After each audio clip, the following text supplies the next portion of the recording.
So, as all of this was going on over the summer, what were BLM activists doing in America? Well, here's what they were doing.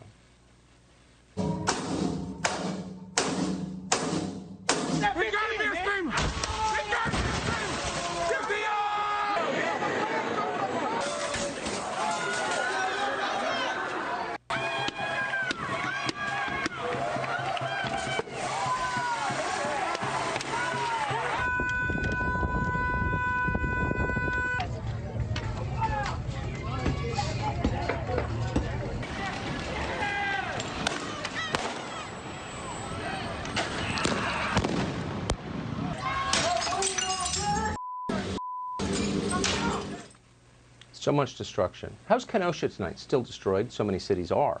How'd this happen? Well, some of our biggest corporations, publicly traded corporations, paid for this. Why? Well, we're not going to get into motive here, but we got to tell you, a lot of those companies are richer than they've ever been, coming out of lockdowns and riots, both of which they supported. An analysis in the Washington Post found that 45 out of the 50 largest companies in the country have turned a profit since March, in some cases big profits.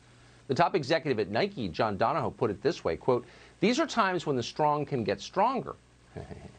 The CEO of a gaming hardware company said something similar, quote, "With all that's happening around the world, it's really unfortunate, but it's made the gaming the largest entertainment medium in the world."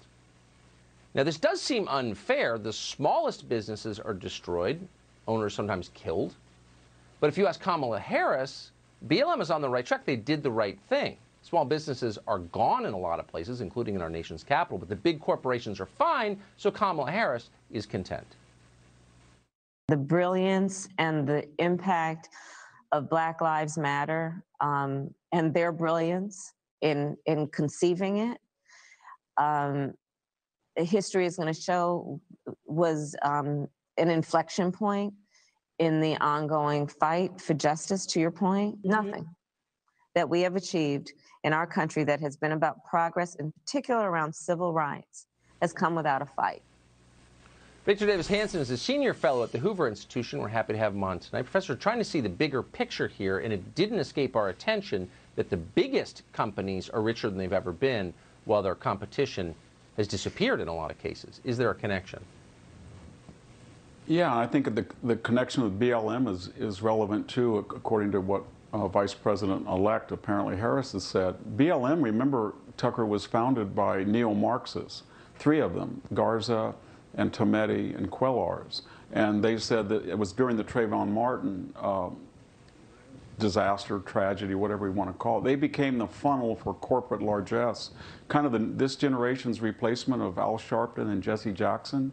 So when the George Floyd tragedy happened, corporate America enriched in ways that are unimaginable this bicoastal culture because of the Zoom, Skype economy, Amazon, etc. They became the receptacle. About $10 billion or more came into the hands of BLM. It was probably the most successful capitalist-socialist we've ever seen in the history of philanthropy. And then they institutionalized certain ideas that we all had to accept.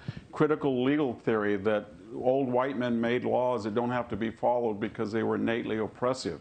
And therefore looting, all summer, looting and arson by Antifa and BLM were excused because of the ideology or the race of the perpetrators. And then they also, remember, said that, and this gets back to your point, class doesn't matter very much anymore.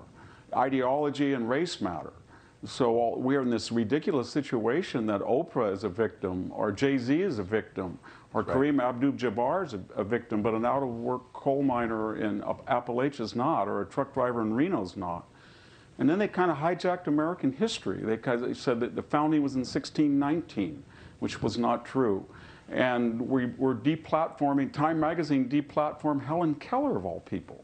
San Francisco is renaming a school because Abraham Lincoln, who really saved the Union and stopped slavery, is somehow a racist because he's not perfect by our standards. And it's going to continue. This is the most frightening period in my life, and I think it's reminiscent of the McCarthy period. And I just don't think we can let it happen. I know that my father grew up in poverty, and he flew 40 missions in a B-29 over Japan, and his cousin who was adopted was killed, my namesake, on Okinawa. And I'm just not ready to accept that those two good men were racist by virtue of their skin color, and they fought for a racist country that was inherently flawed. that's where we are. And unless people speak out, it's going to be perpetuated. Each, according to our station, says you're not, BLM, going to hijack the totality of American history because it's not perfect. It's good. It doesn't have to be perfect. It's better than the alternative. And that's what it's about. And it's very disturbing to hear these stories tonight about intolerance. And I just hope we can speak out, all of us.